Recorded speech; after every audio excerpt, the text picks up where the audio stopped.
এই অন্তর্বর্তীকালীন সরকার কাছে বলতে চাই, বুকে সাহস নিয়ে এখন অতীতের মতো আর বিজিডিএফআই এনএসআই আপনাদের সংবাদ কণ্ঠরোধ করেন না, লিখে জানাবেন। প্রিয় বন্ধুগণ, আমরা হাসিনার ব্যক্তিগত বিরোধী নয়, আমরা আওয়ামী লীগের শেখ মুজিবের বিরোধিতা করি নাই, আমরা শেখ মুজিবের কার্যকলাপের বিরোধিতা করেছি। সেদিন যদি শেখ মুজিবুর রহমান পাকিস্তানের সাথে আতাত না করতেন, ইয়াহিয়ার সাথে ভুট্টোর সাথে আলোচনার নামে বাংলাদেশে যে অত্যাচার অবিচার, যে রাতের অন্ধকারে আক্রমণ চালিয়েছিল, সেদিন কিন্তু এই আক্রমণ এবং নৃশংস হত্যাকাণ্ডটা সংঘটিত হতো না।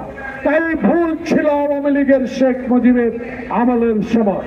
সেদিন আমাদের মাওলানা আব্দুল হামিদ খান ভাসানী বলেছিলেন, আর না আলোচনা, পাকিস্তান পশ্চিম পাকিস্তানকে সালাম দিয়ে দাও, আসসালামু আলাইকুম। সেদিন কেন বুকে সাহস আছে, আমার দলকে আমি বিশ্বাস করি।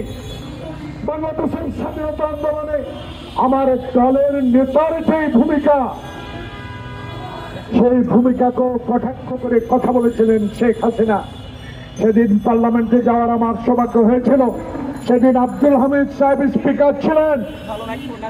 আমার সামনে আমার সেই নেত্রী, যেই নেত্রী বাংলাদেশে আদর্শী নেতৃত্ব লাভ করেছিলেন, তার সংগ্রামের কারণে, তার সততার কারণে সেদিন তাকে সামনে রেখে বলেছিলাম, আব্দুল হামিদ সাহেব কথা বলতে দেন, শুধু শেখ হাসিনার কথা শুনে বাংলাদেশকে ধ্বংস করে দিবেন না।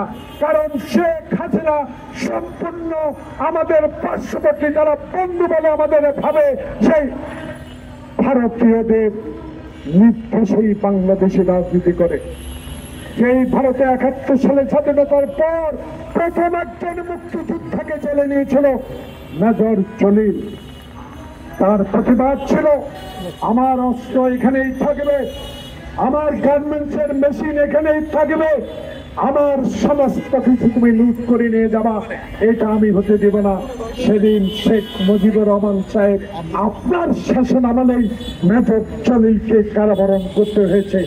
এইসব কথা ইতিহাস, এই ইতিহাস কোনোদিনও খণ্ডিত হবে না।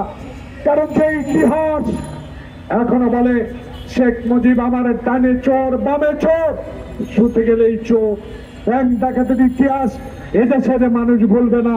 এদেশের মানুষ আপনার বাবার ১ মিনিটে গণতন্ত্র হত্যার কথাও ভুলবে না। তাই আজকে আপনার এই অবস্থা, ভারতে বসে আজকে আপনার জন্মদিনে আপনাকে বলতে হয়, আপনারা করেন আমি আছি। এ আছি মানে কি, বাংলাদেশে ছাত্র জনতার এই বিপ্লব একদিনে হয় না।